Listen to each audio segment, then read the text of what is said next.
Okay, in a minute we'll get going on this first exercise of Lesson 10, Sequences of Rigid Motion. In Lesson 7 through 10, this second half of, actually the second topic of Module 2, we've been looking at sequencing the rigid motions. In Lessons 1 through 6, we were taking them one at a time, and now we've grouped them. And so we've looked at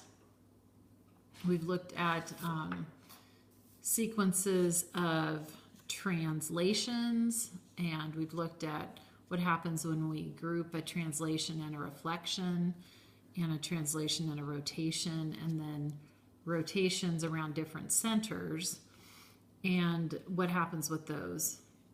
And we've seen that they all result in rigid motions. In other words, angles and lengths, shapes, and such are preserved in those transformations. So before we do this exercise, we're going to just look at an example here. And so we can actually sequence not just two at a time, but we can sequence rotations, reflections, and translations together and combine the sequence. So here's an example we're just going to talk through. This is our figure, ellipse E, and we have a line that's a line of reflection, and we have a vector here going from the point 1, 0 to the point negative 1, 1. And we have a rotation as well. And let's see, our rotation is going to be the 90-degree rotation around negative 1, 1. So this also is going to be our point of rotation, the ending point of our vector. Right here. And so we have all three, and we're going to see what happens when we do that translation. So which one would we want to perform first? So we have a hunch that the order is going to matter because it mattered when we had two things.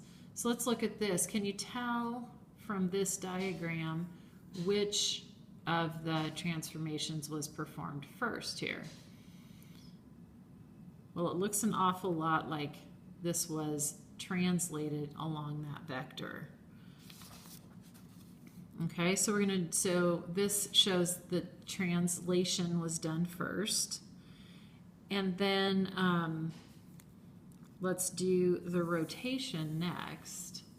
So if you look here, this was our image of the original figure. Our image was right here by this translation. Now we want to rotate around negative 1, 1. So there's our center of rotation.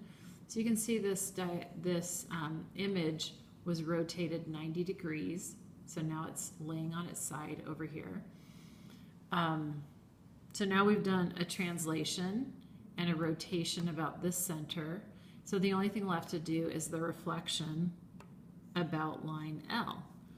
So let's see what that looks like.